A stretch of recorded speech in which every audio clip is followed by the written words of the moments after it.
ایک سوال ہے کہ نظر بد سے کس طرح بچا جا سکتا ہے؟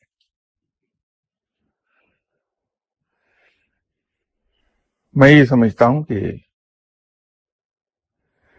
جو انسان پابندی کے ساتھ نماز ادا کرتا ہے اور قرآن پاک کی تلاوت پابندی سے کر رہا ہے،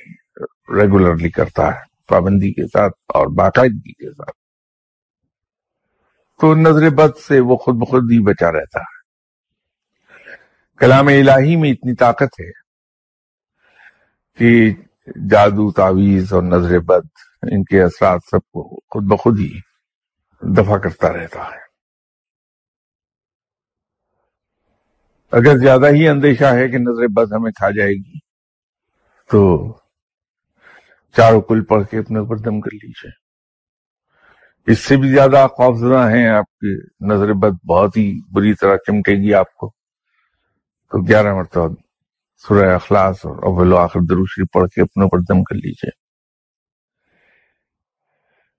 یہ تو سوال کے جواب کے طور پر میں نے عرض کر دیا، لیکن میں یہ گزارش کروں گا کہ ٹھیک ہے، نظر بد کا وجود ہے، اس میں شک نہیں، لیکن بحیثیت مسلمان کے جب ہمارا یقین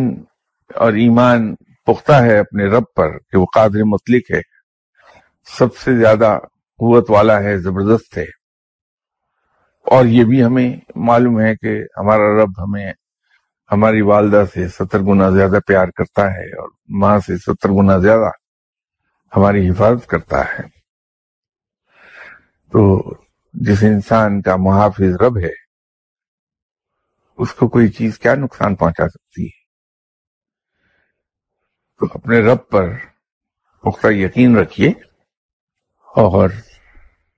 یہ ایمان رکھیے کہ ہمارا رب بڑا مہربان ہے، کسی طور بھی ہمارے نقصان میں وہ خوش نہیں ہے، وہ ہماری حفاظت کرتا ہے، ہمیں مصائب سے بچا لیتا ہے۔ اس یقین کے ساتھ اگر آپ زندہ رہتے ہیں تو نظر بد کی فکر ہی نہیں ہوتی۔